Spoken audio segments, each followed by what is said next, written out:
Oh, I'm with the Biden campaign. Yeah. I voted for Biden last time. That's fantastic. Is it? Everything costs more. Food, gas, rent. Okay, but Biden's helping pay rent for newcomers to America from around the world. You mean illegal immigrants?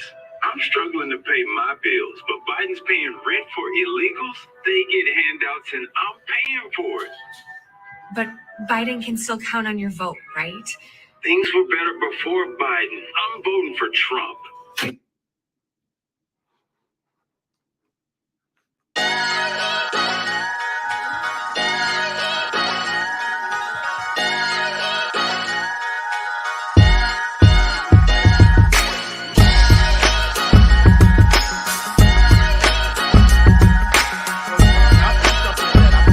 Enemy territory here.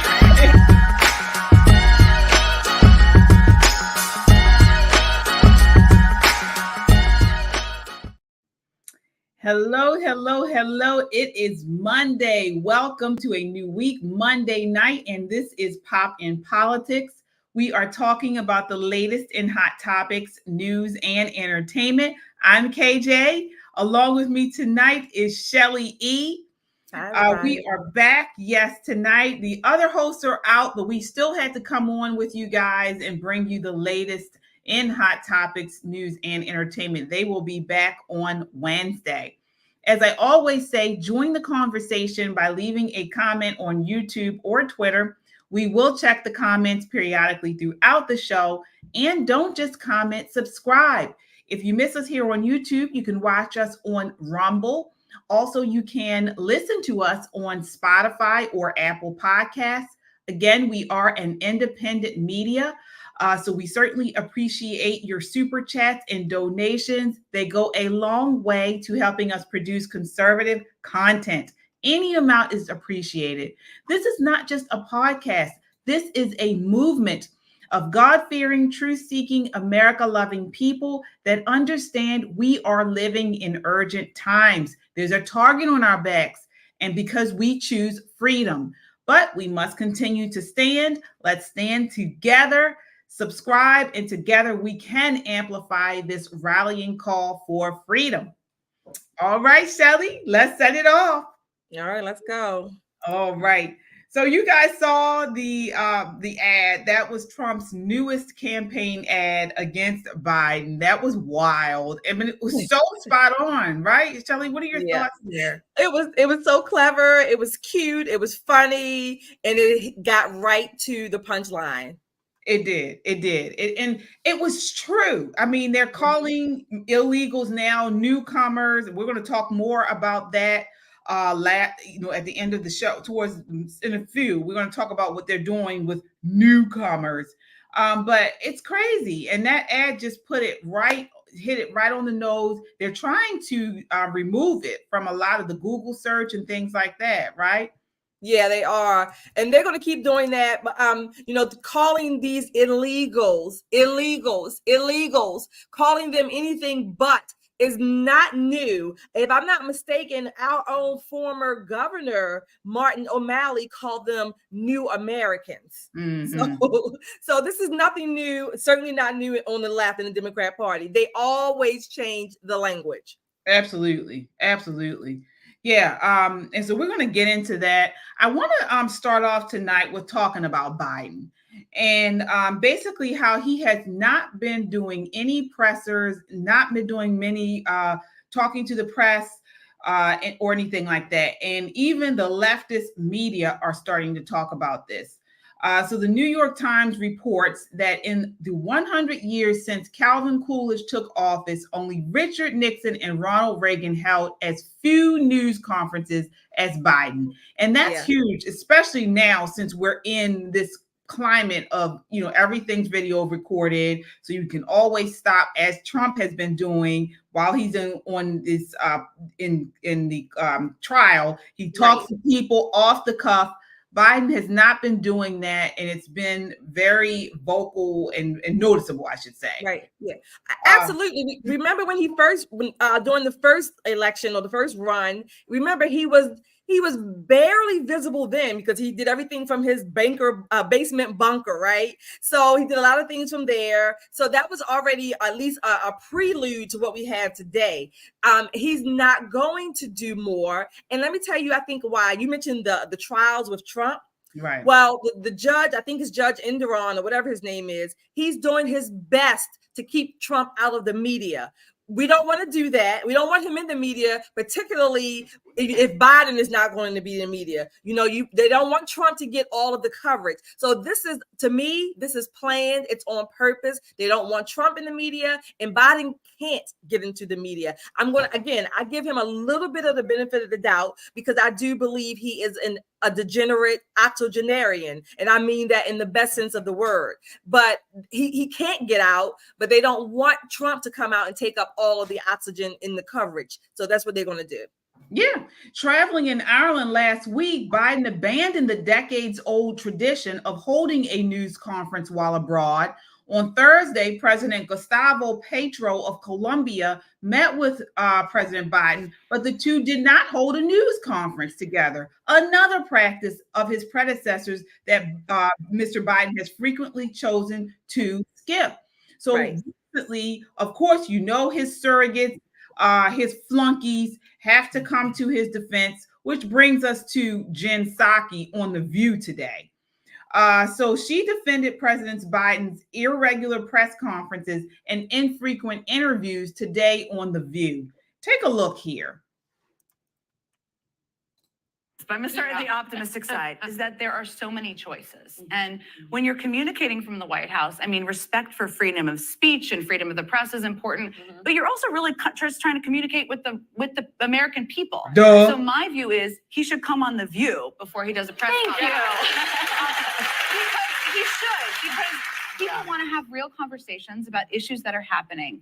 I think press conferences are important, but I also think him doing Howard Stern, that's an interview that reached a broader audience of people. I want to get your thoughts on this, Shelley. I mean, The View, this is where he needs to come on when you're talking about press conferences and things like that. Yeah. This is what we call pandering at the highest levels. She know darn well coming on The View and Howard Stern does not reach the audience, particularly when you're talking about policy and you need to let people know. They want to know why there's inflation, why gas has gone up, why they have to work 2 and 3 and 4 jobs to make ends maybe barely touch. This is the stuff that he's avoiding. Jen Psaki is full of it, just like all of those women around that table. Yeah, and not only that, but he has not, you know that if he goes onto The View, he goes onto these places, he's going to get the questions prior to the interview. So this is what we're talking about. There's no pushback. He doesn't answer any tough questions. And if they do seem to be tough, he's been given them prior to the interview. And we saw, what's her name from ESPN came forward and said that. What's the lady's name? Donna Brazile gave them the questions. Right, but also Sage Steele. Sage Steele.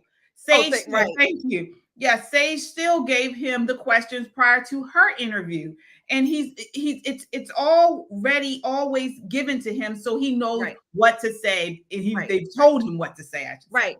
Well, I mean, like I said, I said Donna Brazile, but Donna Brazile gave the questions to Hillary Clinton during the debate, so that's what she did. But so again, they have this history. They're not going to ask him any hard questions. They're not going to ask him any tough questions or point out some contradictions between his policy and what actually is happening in real people's real lives from day to day. They're not going to ask him those questions. That's why Jen Psaki can smugly and confidently say to come on to The View and go on to Howard Stern. That's BS. That's BS. But let me ask you this. So, I mean, it's historic, the lack of press conferences, the lack of interaction with unscripted in forums and journalists. It's historic. He has not taken these interviews. But why haven't his supporters come out more about this? Does he think, especially the black vote, they say he's got the black vote in the bag. Why aren't they requesting more accountability from him regarding this, answering their questions, answering their demands? Why aren't they doing that? Because he doesn't have to. Why would they? Why would they demand anything from him when he's already proven to them that he is going to do what they want, or that they're in his pocket? Why would they? And certainly they don't want him to come out. They don't want him to fall down. They don't want him to stutter. They don't want him to get the deer in the headlight look. They don't want that. And they don't want Trump to come in. This is why this judge, he's putting all these ridiculous, unconstitutional gag orders on him to keep the quote unquote, the playing field somewhat even. This is all planned. This is all on purpose. This is all plot and ploy. And they are perpetrating a massive fraud on the American people. Do you think he's going to debate Trump before the election? I don't. I said that before. I don't think he's going to do it. I hope he does, but I don't think he's going to. I think what they're betting on, I really believe that they're betting on that Trump gets convicted of at least one, and they are certainly hoping that this judge puts Trump in jail for contempt of court and violating this unconstitutional gag order. They are betting all their cards in the opposite direction. I don't think he's going to debate Trump at all. Yeah, well, it's going to be bad for him, I think, because, of course, he has his base of supporters that are going to vote for him, whether he comes out and, answers questions or not. But there are significant amounts within independents who want to see these two debate, who want a moderator there asking them tough questions, stuff that is not pre-canned, it will be off the cuff, and they want to see who can stand up for the American people and stand up for their basically provide support for their causes, for their policies. And so if he doesn't do it, I think it's going to hurt him in the polls. I do. I think it's going to hurt him, but honestly, I know that the polls say, there's this, this swath of independent voters. I don't even really believe that there are as many independent voters as the polls put out. And let me tell you why.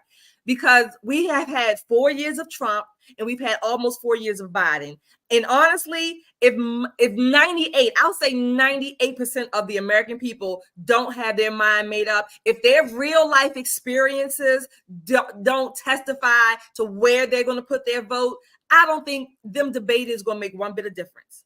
Oh, all right.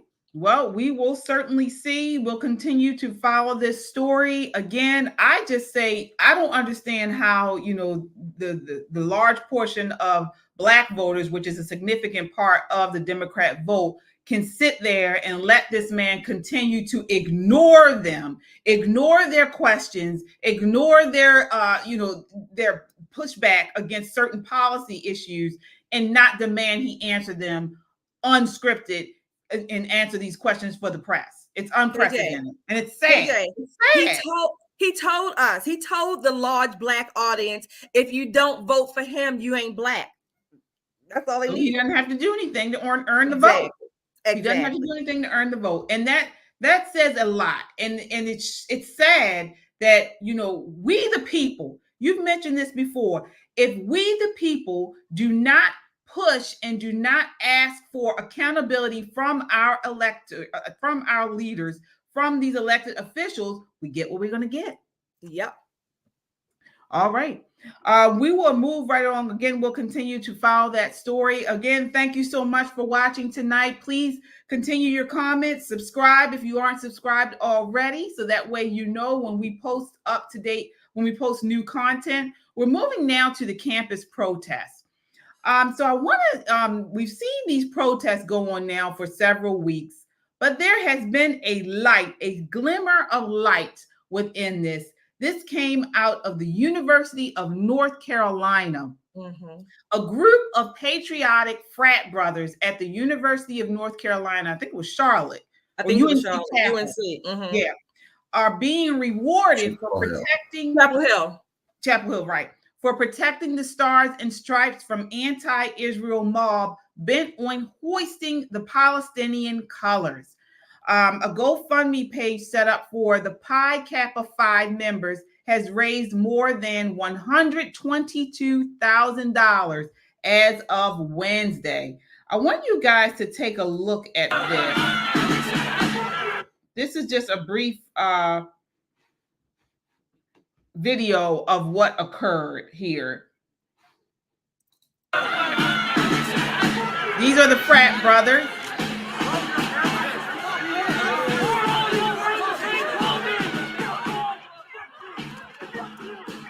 Look, you see this woman with the mask screaming at him.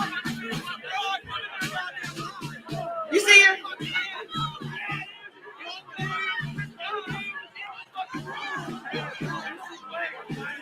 And they're protecting the flag.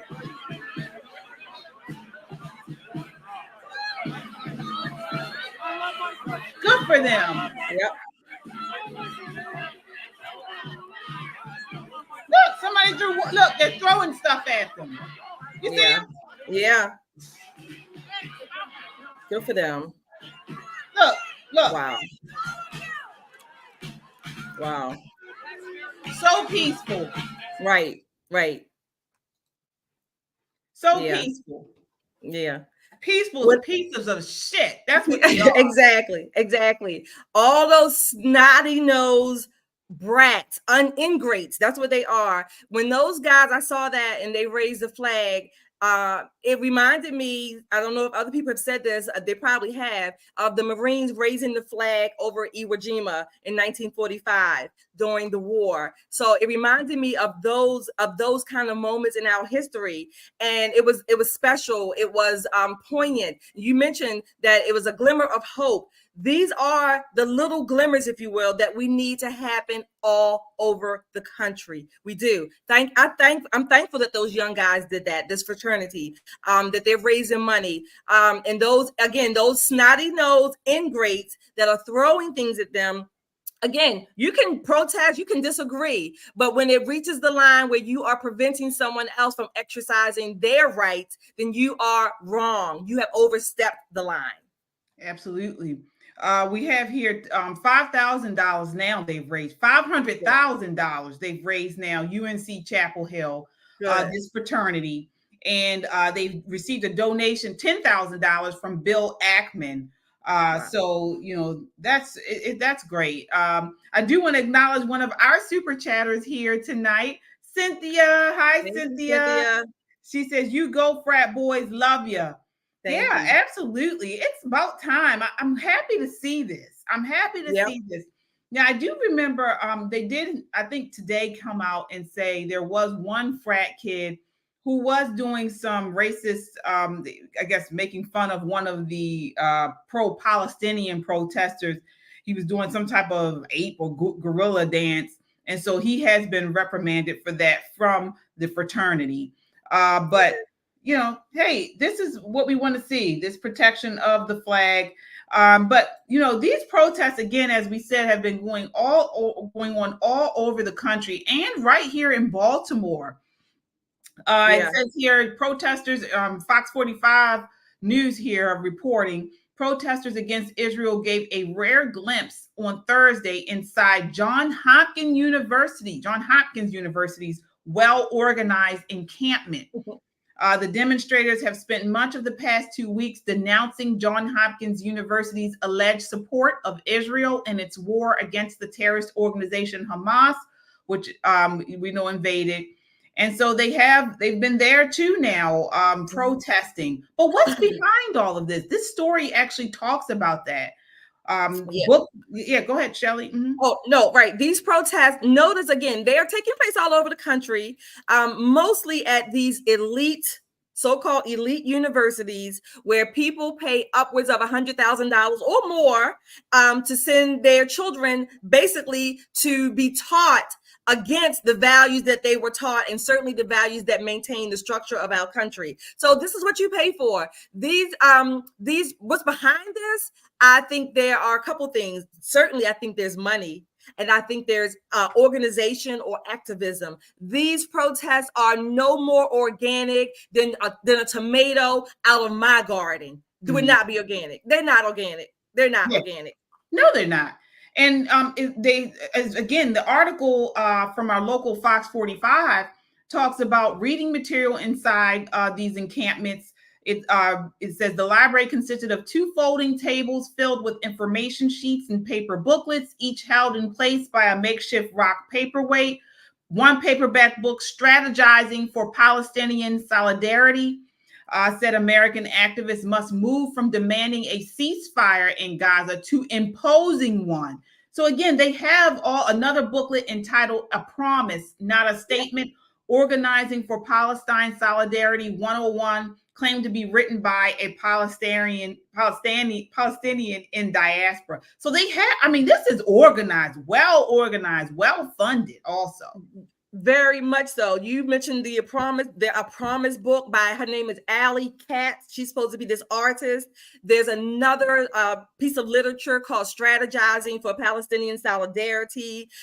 There's some group. Now, what I found was interesting that at least the few groups that I started looking into, there was Jewish Voices for Peace, the FAIR Collective. There's a group called If Not Now, and there's the Tides Foundation. I think there are a few more foundations. These people are organizers. The Tides Foundation basically says that they are, let me see what I quote. It's a nonprofit and philanthropic organization dedicated to advancing social justice. They have partners that they share their resources with, or their resources are shared, and they want to give power to communities that have historically been denied to unlock transformative, there's that word, fundamental transformation change. They are giddy on this change and this idea of transforming everything. If you transform everything, then we will have no America. Absolutely. And the scary thing about this is not grassroots. It's not local people organizing. These are massive organizations, institutions, groups with a lot of money pushing people out, and they go around the country. And it's not just these pro-Palestinian these on campus protests.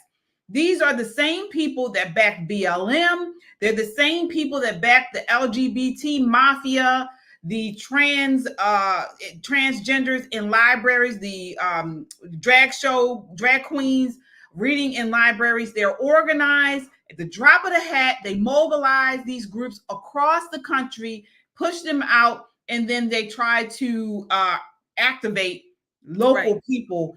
But it's a small group of local people. It's a large group behind all of these protests. And that's what's dangerous.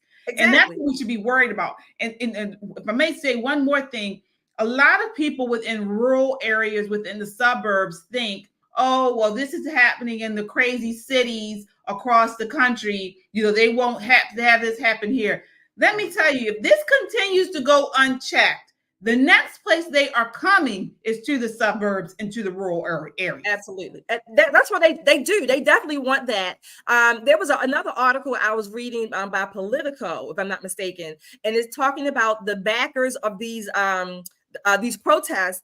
Some of them, surprisingly, are coming from Biden's biggest donors. So, absolutely. Yes, these are all intertwined. The Communist Party, like you said, this is nothing but, this is people, the same people who supported BLM. What do communists ultimately want to do? They want to tear up. They destroy. That's what they are. They're destroyed. They want to destroy everything good. If you destroy the foundation, then you have nothing. That means, think of a tree being pulled out of its foundation.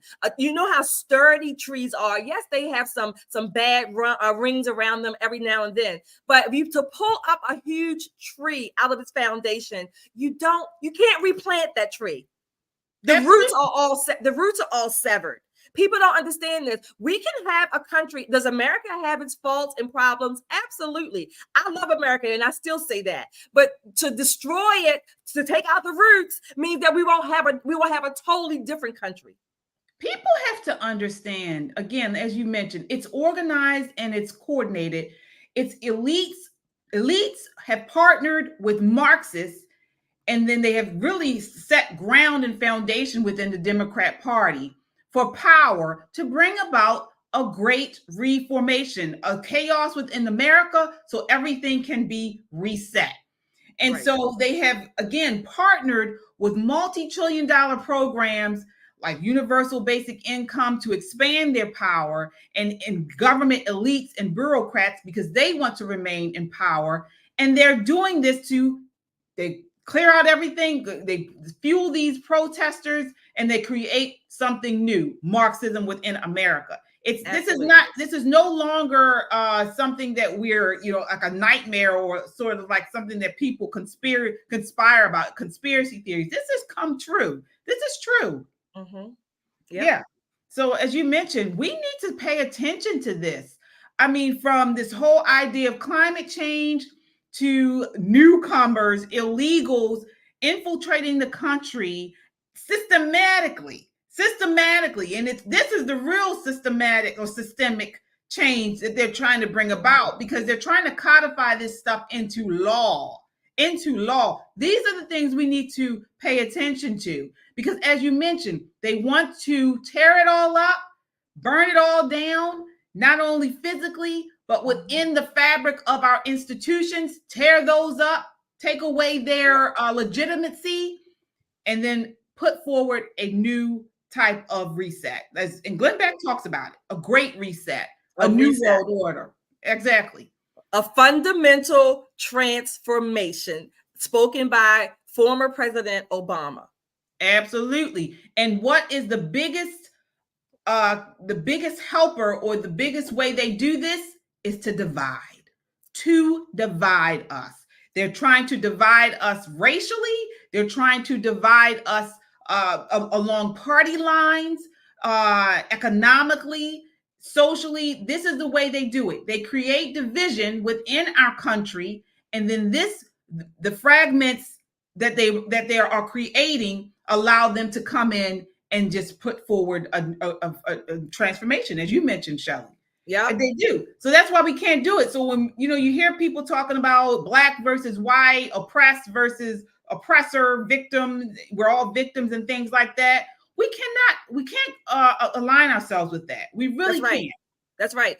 Before we have a super chat to take, before you read that, talking about unity and division, there was a song by the OJs. I like old music, R&B, and I heard it before, but I really didn't pay attention to the words. So the song starts off it's called Unity, and it says, "Unity, we must have unity.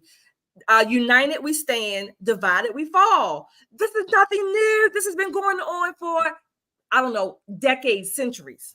Yeah, but it seems to have taken hold. It's not new. We've always heard these sentiments.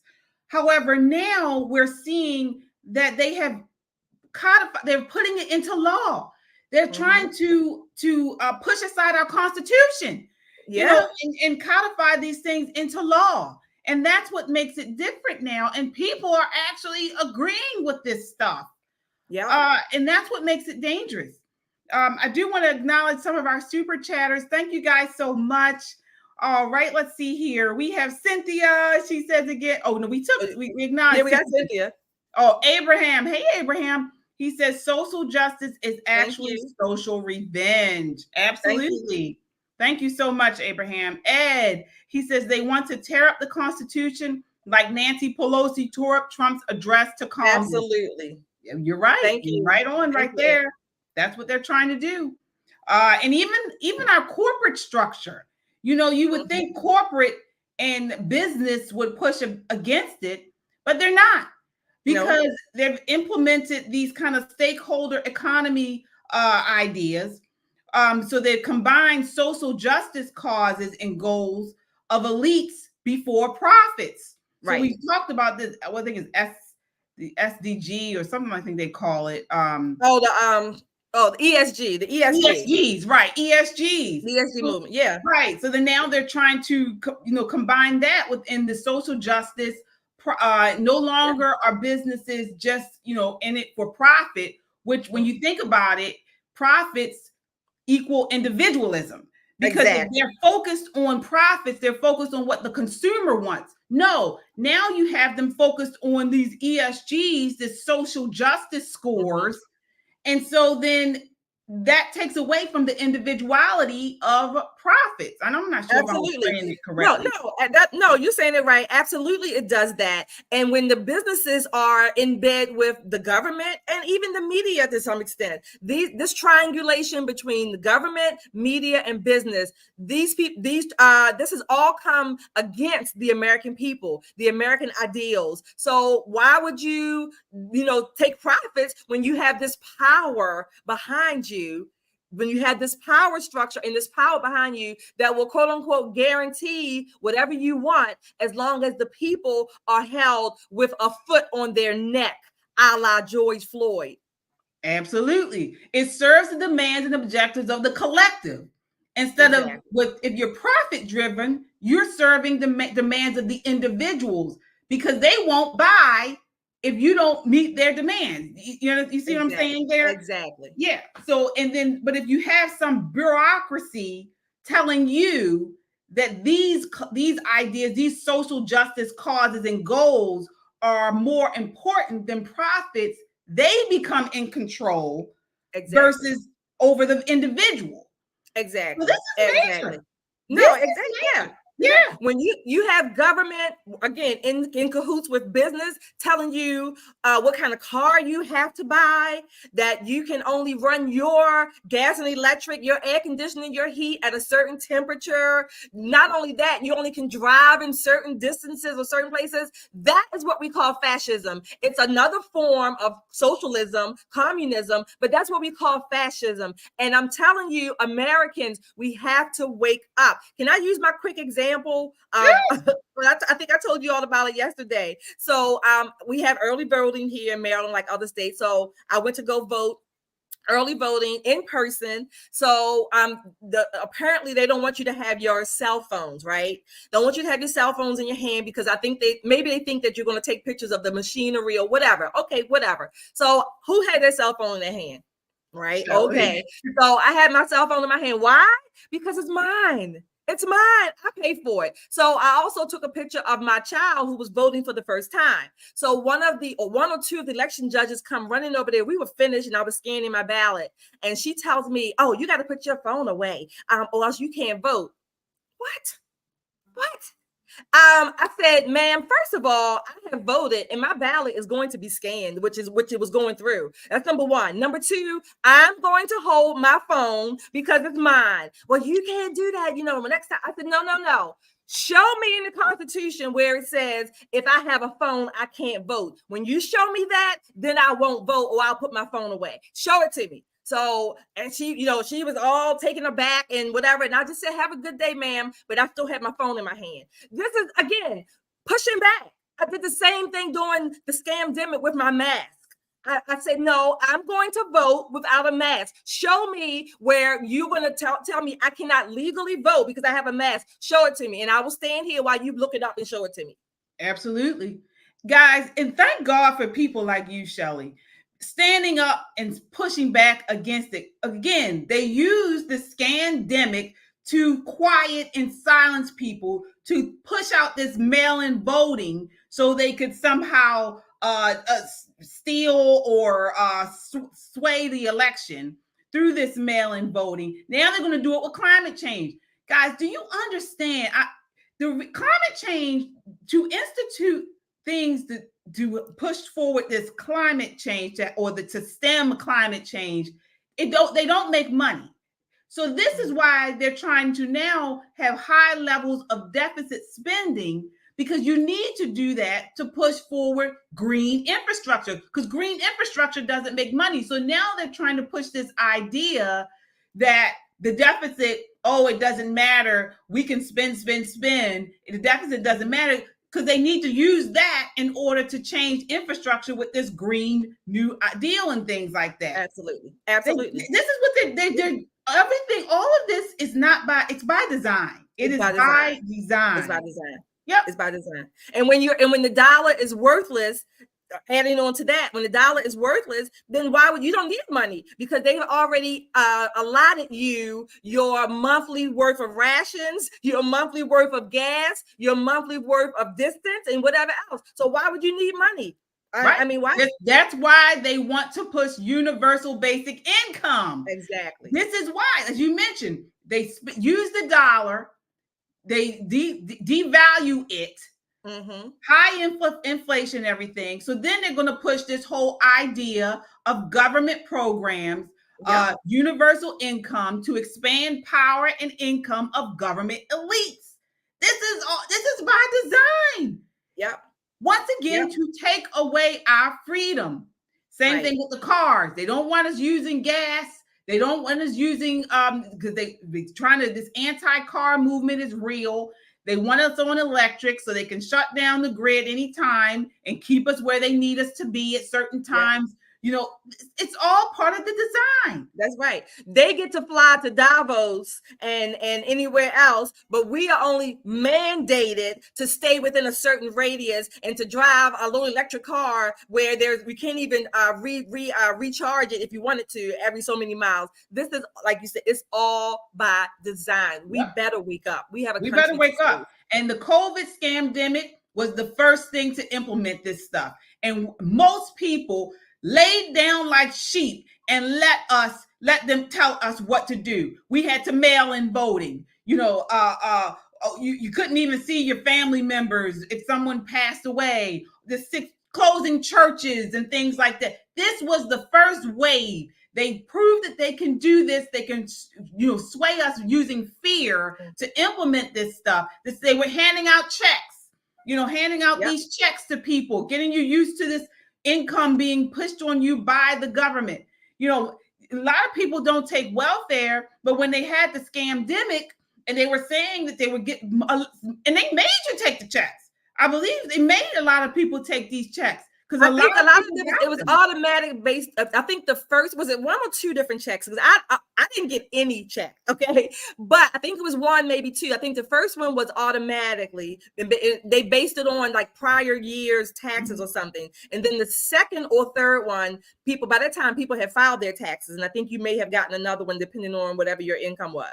Well, this was the first time I had heard of young people getting these types of checks. And so that's why I said I think this was implemented in a way where more people, I bet if it was, I'm not even sure if it's been researched, but I believe more people got some type of government stimulus than any other time in history. Again, this is young people receive these checks. And it's the mindset. It gets you into thinking that the government is responsible for your daily living. They're responsible for this stuff. Yes. And it's an agenda. I mean, they have, if you look this, you guys, I encourage you to look up the 2030 agenda. 2030 agenda. The leftist elites have a big plan for 2030.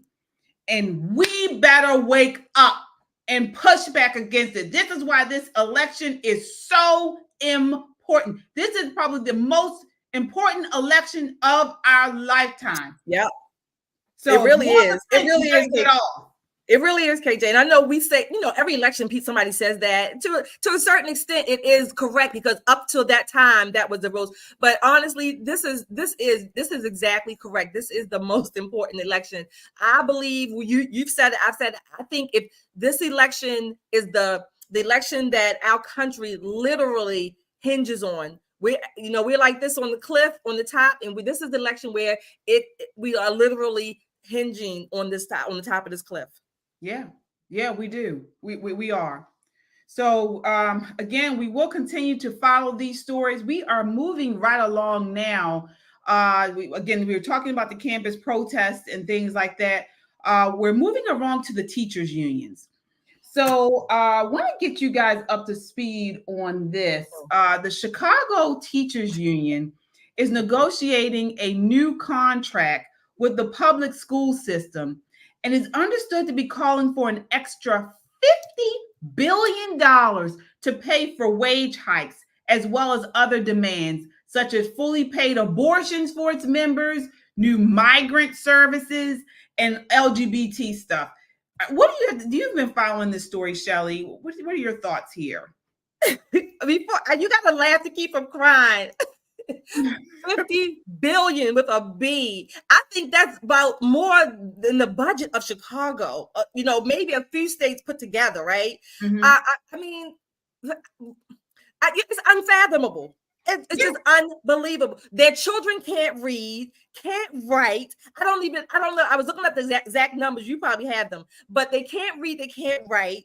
They're dropping out. What are these teachers getting paid $50 billion for? Abortions? They're getting paid for their mobilization to get people out for Biden. Yeah. That's what they're getting paid for. They're Biden supporters. You can look this up, especially the Chicago Teachers Union. I think it's one of the largest teachers unions in the country. These are Biden supporters, and they're being paid off for what they did to get him elected in 2020, right? Was it 2020? Yeah, 2020. That's what it is. These people they're crooks. They're crooks. And the sad part about it is Chicago, which is a predominantly Black city, these Black people keep voting for them. And they do nothing for the school system. Absolutely nothing. They're so crooked that the leader of the Chicago Union doesn't even send her kids to public school. Nope. He said that vouchers were racist, and she sends her child to private.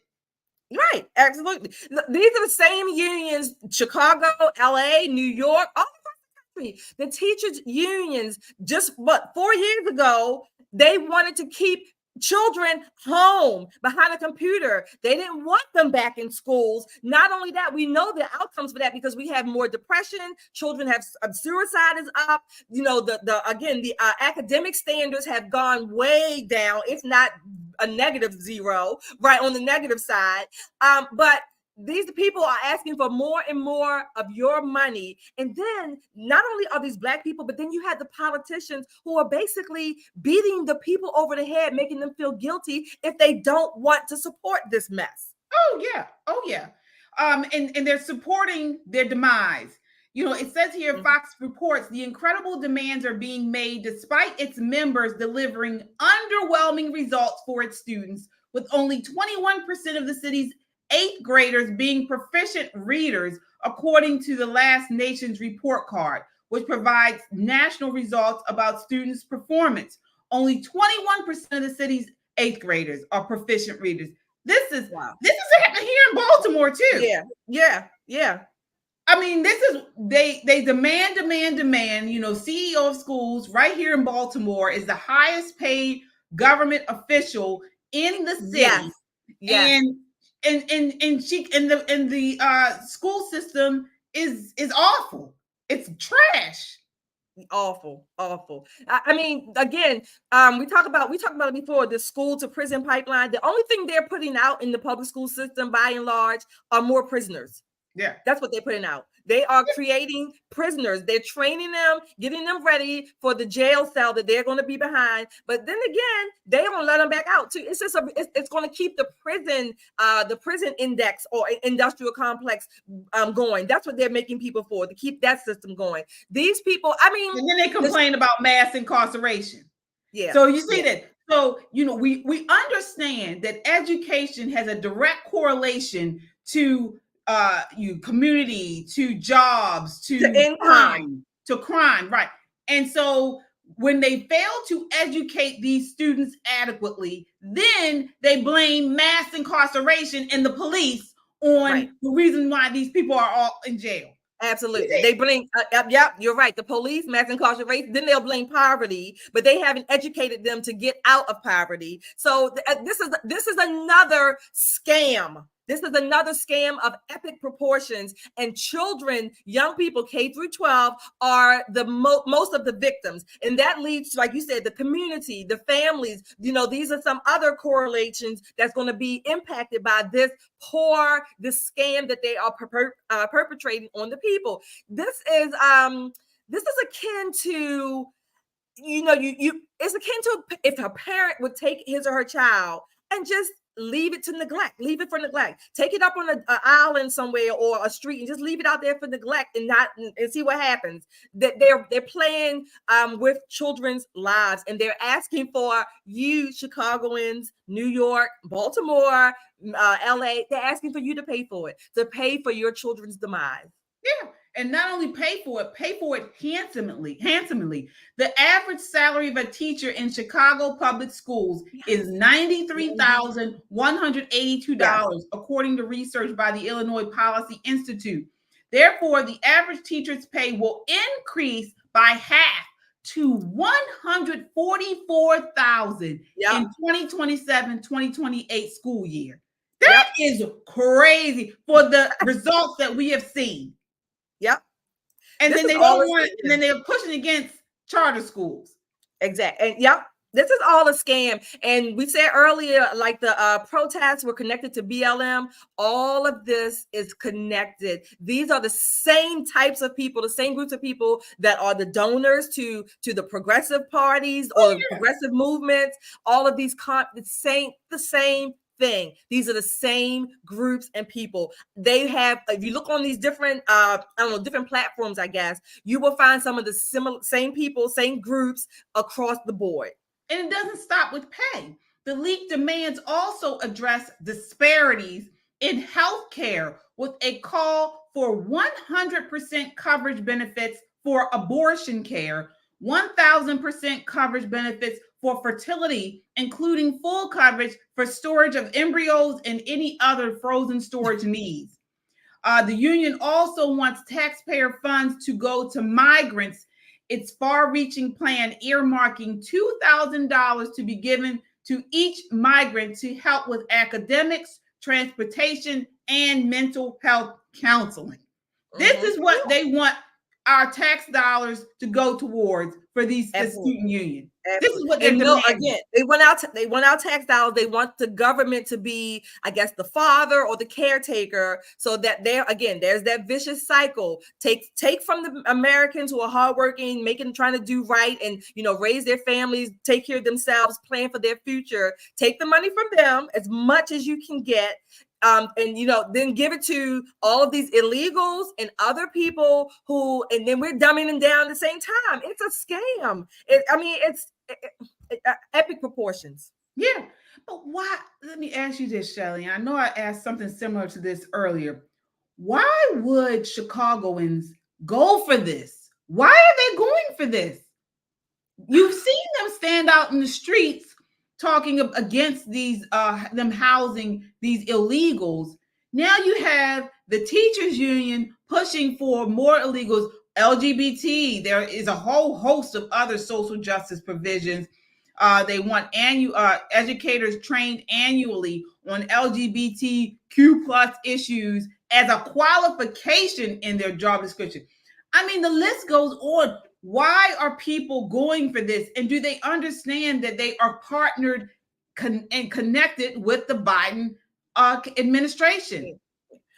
I don't think many people understand it. Maybe like you or I don't think many people understand it at that level. But what I do think is that many people are just afraid. They have been accustomed to only thinking or believing a certain way. Now, on the average, there are teachers. We love teachers, right? Teachers like doctors and nurses. They're kind of revered, right? Because they do, they have a compassionate heart. They want to see people, the children, things like that succeed. But what people are not able to do, they're not able to separate the person from the system that it's in, right? The system itself is corrupt. Teachers' unions work for teachers. They don't work for students and families. So they're going to ingratiate themselves and make themselves get whatever it is that they want to get from whomever. But by and large, most people just want to send their children to school. They want to go to work. They want to, come home, whatever, have family time, things like that, take a vacation. Most people are not in tune to the goings ons in these organizations and how corrupt they have become. So I don't know. Only thing we can do is keep putting the word out. Right. Yeah. We have to keep putting the word out and we can put the word out, but at some point it does become the individual's responsibility to say, things are not adding up. You have to do that. You have to challenge yourself in that way. You just got to stay and ask questions. Absolutely. Absolutely. And push back because what they do then is, because I was talking to someone today who was calling out this idea of, some of the Biden administration's policies. They were calling them out, but then they started talking about the whole thing. Well, there are a lot of racism is still strong. It's still going. So this is a Black individual. So this is what they do. You hear them. They don't like many of these policies, but they're still kind of tied to this idea that if Biden is not elected, because they feel like racism is so much bigger than the conservatives believe, they still vote for Biden. Yeah. So the fear mongering is working. The fear, that's what we call it demagoguery. And it's nothing but fear. And fear is a powerful motivator for good or for bad. So it can work either way. And when you have political systems and when you have groups of people, large people, these numbers, groups that represent large numbers of people saying to you, if you don't do this, then you're going to be racist, or you're going to lose this, or they're going to put you back in chains. And they use that trope against Black people all the time. Slavery and racism, you say something along those lines to Black people or most Black people, and they turn white as a ghost. And what about the unions? I mean, honestly, I don't hear anything good about unions. Are they still needed today? I long ago stopped being part of unions, particularly public unions. I am all for private associations, because if you have your money, you are free to put your money in whatever organization you want. But public unions are corrupt. Public unions allow the government or you to be paid by the government, and then you go to that government and work against the government or the people who are paying your salary, taxpayers. So public unions are, by and large, a big scam. Private unions, private associations, do what you want with your money. That's your money. And by public, you mean these are unions that get some type of government funding? Absolutely. Absolutely. Okay.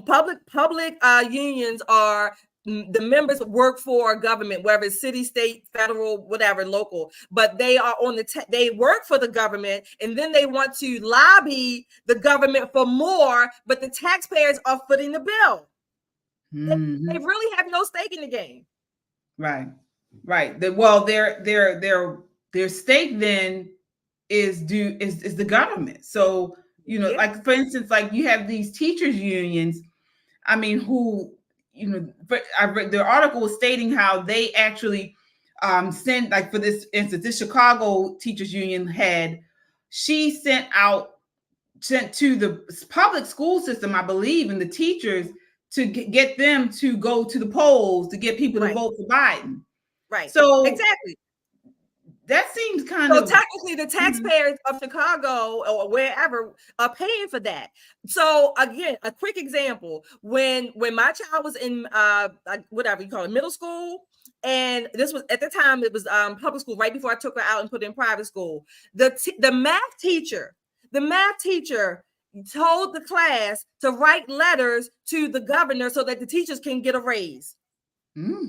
I raised this thing, okay? I did, and I raised this thing, and I raised it. Guess what? To her face, with the principal there with me. Said this is not only is it inappropriate, you're using math time. This is ridiculous. This is unethical. It's unprofessional. And how dare you use these children, certainly mine, to get you to more money? What the hell? Right. I don't even do that for her at my own damn job. Yeah, exactly. And we've seen, but that's just one issue. I mean, they do this a lot. We've seen this with these unions. They have a lot of political sway, and we haven't seen them, the teachers at least, getting better with the children. We haven't seen our public education system getting better. It's actually gotten worse, but the teachers unions seem to have gotten more power, more sway, and they're asking for more money and more power. Absolutely. And they do that because they get the power, they get the sway, because when they get the dues from their members, they use those dues to for the political campaigns or the PACs or whatever. That's what they give their money to. So then the lawmakers, the elected officials, are beholden to these large groups. Damn the individual voter, damn the individual homeowners and taxpayers, but even though we're the ones footing the bill. Right. And then it goes back to what we were talking about before. I mean, when you think about what you just said, it's similar to what they're trying to do with these ESGs, with the businesses. So, if the government deems something important, like trans rights, then they say, well, companies need to have certain transgender education goals within their companies. And then they push people to patronize certain companies that do this. Absolutely. And demonize ones that don't. Absolutely. Well, we definitely are going to continue to look into this. And guys, I know it's easy for us to sit back and say, this is going on in the cities, this doesn't pertain to me. But let me tell you something. What we're seeing here in Baltimore is there are people here, leftists in the cities, that are getting tired of the crime, getting tired of not being able to send their kids to public schools. So what they're doing is they're moving to the rural areas, to the suburbs in these different states, but they're not changing their politics. And so they're going out to these other areas like roaches, infiltrating and tearing down the infrastructure, with starting at least voting, trying to get people leftists into these areas. And then they in turn are then trying to destroy these suburbs like they have destroyed the cities. So right. We got to speak up about this stuff. We have to continue to push back and speak up, educate people who are remaining silent. We educate them as to what is going on, what can go on in the suburbs, in these rural areas. Because guess what? These leftists are not just going to be content with ruining cities. They are coming to the rural areas as soon as they can. Believe me. Yep. As soon as they can. There really is no place safe, so to speak, no safe spaces. Americans, we need to, again, KJ said it earlier, we're not as divided as the media makes it seem. We're not. This racism and white supremacy tropes, that may work on a few people, but most of us know in real life, in real time with real people, that's not even an issue. If we stay united and we just push back, that like those young guys that raised that flag at UNC, we need more of that to happen across the country. Yeah. And for those of you who missed it in the beginning of the program, I want to show you this ad that Trump came out with recently. It's so spot on with the Biden campaign. I want to play this for you one more time. Let me tell you, before I play this actually happened to me living here in Baltimore City. A city council person who's running for office came to my door, knocked on the door, Democrat. And the first thing he said was he was campaigning for migrants, for newcomers. He said he's campaigning for access for these illegals, for education access, for income for these illegals. He literally said this, me. I've been living in this area for over 20 years, a Black woman, I have a son, married family. And he came to my door talking about advocating for illegals. Why would that matter to me? Why would that matter? I want you to take a look at this ad Trump put together. Hello, I'm with the Biden campaign. Yeah. I voted for Biden last time. That's fantastic. Is it? Everything costs more. Food, gas, rent. Okay, but Biden's helping pay rent for newcomers to America from around the world. You mean illegal immigrants? I'm struggling to pay my bills, but Biden's paying rent for illegals. They get handouts and I'm paying for it. But Biden can still count on your vote, right? Things were better before Biden. I'm voting for Trump. Make America great again. Ah, that is real. It is real. They believe that this is what people want to hear. I watched this like 4 or 5 times. Yeah, it's true. Like you said, it's true. We get those calls, what do you call it, the robocalls, or you get the politicians that call, and they'll ask. I say stuff like, "Are you voting?" Yes, I'm voting. Who are you voting for? You voting for Biden? Hell no. I'll say stuff like that. Hell no. I'm voting for Trump, and don't call me again. So things like that. Yeah. So Yeah. All right, we are at the end of our time. I do want to acknowledge another super chatter here. We certainly appreciate you all for your super chats. Lab SWAT one, hey, says FYI, September 24th, Summit of the Future in NYC. Okay, I'll look that up. I haven't heard about that. But yeah, we got to start coming together. We do. Yeah. I know Trump used to have the rallies, or he does have the rallies in parts of the country, but we got to start coming together and letting them know we are here and we're not going anywhere. We love our Constitution, we love our country, and let them know that we're not the silent majority. We are loud and proud, and we're united, and they can't divide us. We may have something coming for you guys. Hopefully we can get up somewhere and meet and come together. Because we're stronger together. We are strong. I know that somebody used that. I think it was Hillary Clinton. I don't want to say something she said, but we are conservative minded, stronger together. So, all right, Shelly. So that's it for us tonight. Any final thoughts for the audience? No, I'm just going to encourage us again. Raise your flag wherever you are across the country, just like those young guys did down in North Carolina at the school. Raise your flag. Raise your flag. Raise the standard. Challenge your elected officials. Seriously, that's all we can do. We have to speak up and speak out, and do it often.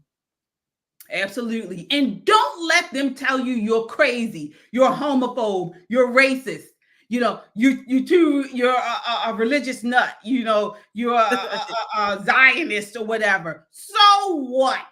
Exactly. So what? If that's what they want to call you, that's what they do. They throw these names at you and things like that. Tell them, so what?